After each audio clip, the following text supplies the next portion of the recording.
Ada kembali di Top News. Seperti diduga banyak analis, perundingan Amerika Serikat dan Iran di Pakistan tidak membuahkan hasil.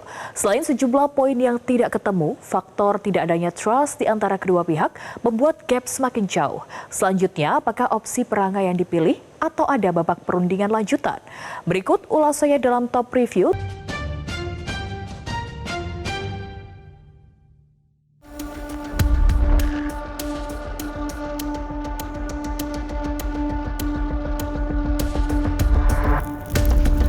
Negosiasi maraton antara Amerika Serikat dan Iran di ibu kota Pakistan berakhir pada Minggu pagi, setelah berunding sekitar 21 jam dari hari Sabtu hingga Minggu pagi.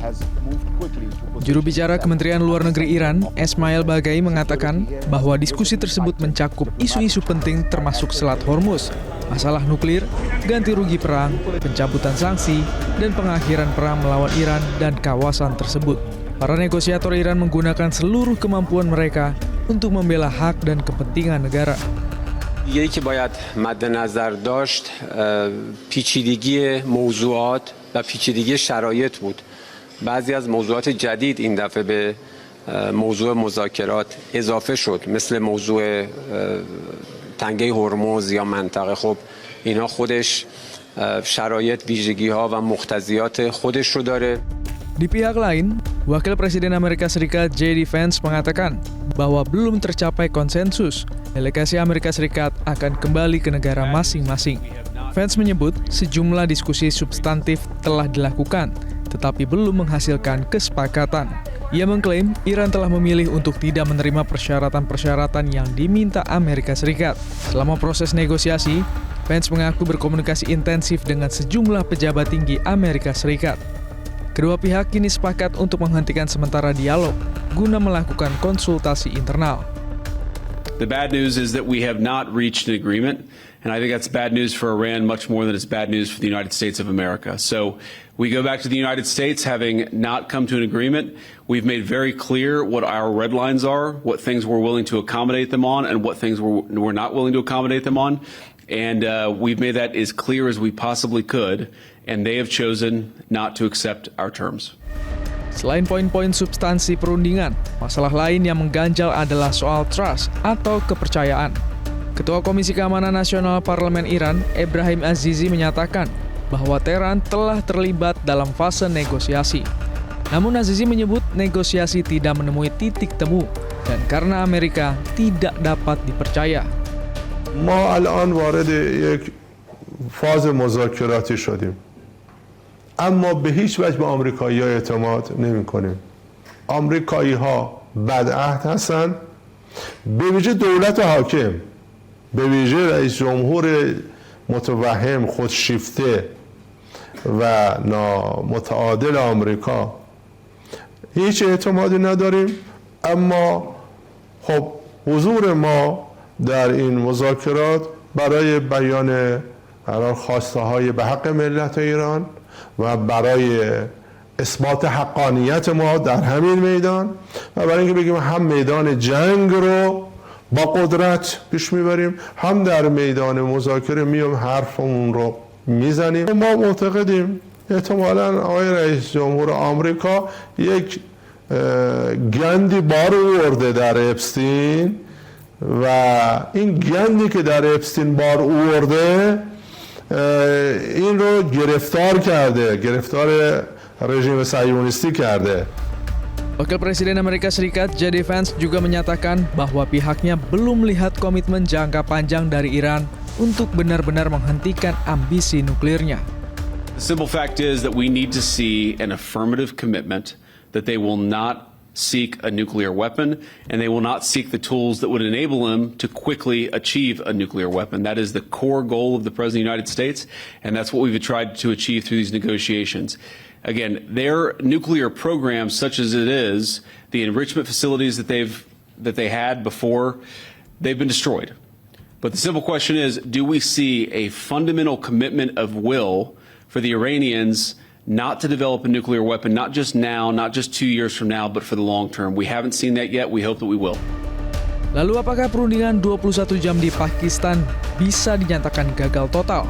Analis melihat sejatinya perundingan tidak bisa disebut gagal total.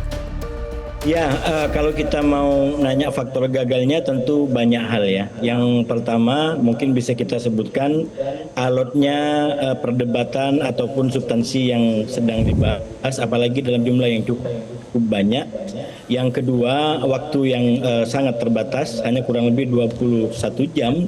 Dan yang ketiga, boleh kita sebut adalah krisis kepercayaan yang terutama dari pihak Iran bahkan juga dari Amerika yang tidak menguat sampai katakanlah sampai 21 jam perundingan berlangsung. Namun demikian Mas LK, kalau kita coba baca lebih luas tentang perundingan ini, minimal menurut saya kabar baiknya semakin ke sini itu tidak menjadi gagalnya perundingan. Apalagi gagal dalam pengertian langsung kembali ke perang.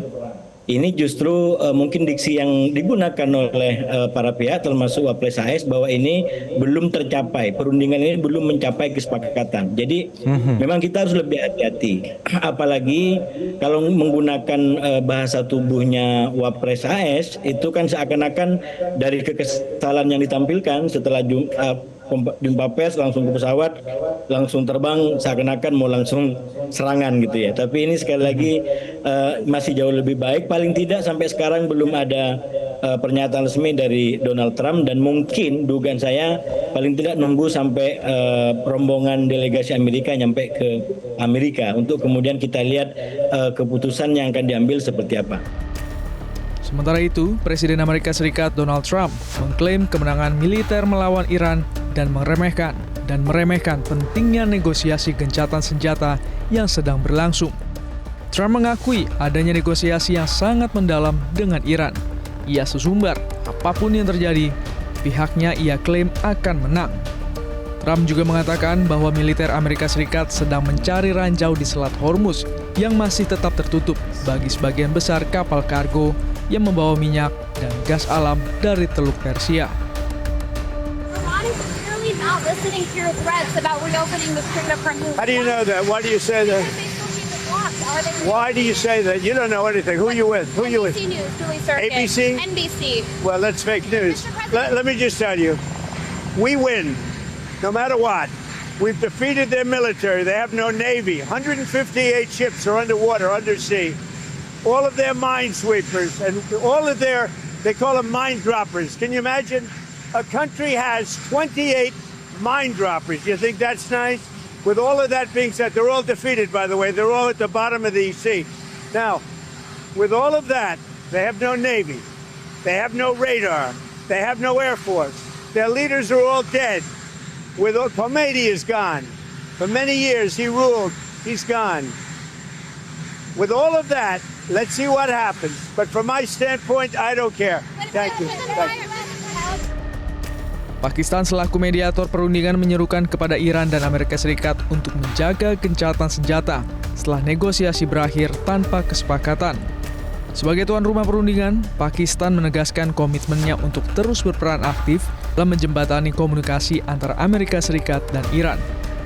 Wakil Perdana Menteri sekaligus Menteri Luar Negeri Pakistan, Muhammad Ishaq Dar, menekankan bahwa komitmen kedua pihak terhadap gencatan senjata menjadi kunci untuk menjaga stabilitas kawasan. Pakistan juga menyampaikan harapan agar proses diplomasi dapat terus berlanjut dengan semangat konstruktif demi mencapai perdamaian jangka panjang.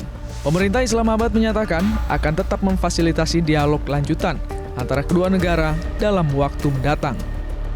We hope that the two sides continue with the positive spirit to achieve durable peace and prosperity for the entire region and beyond.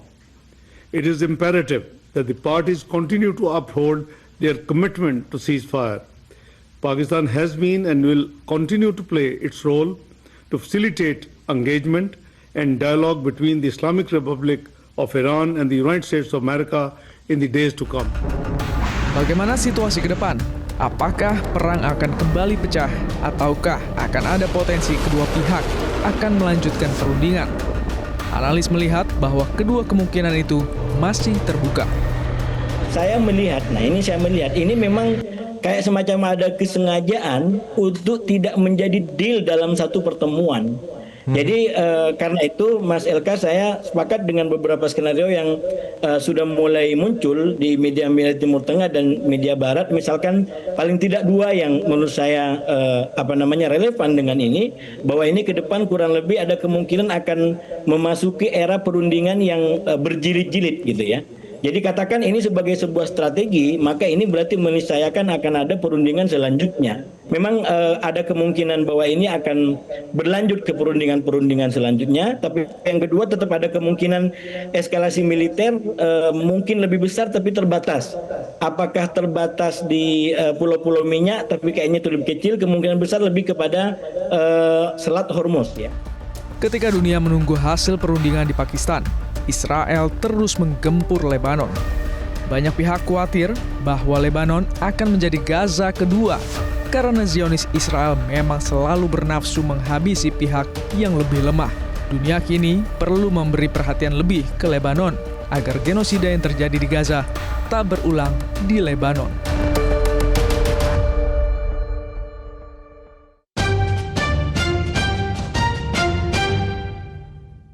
Jelajahi cara baru mendapatkan informasi. Download Metro TV Extend sekarang.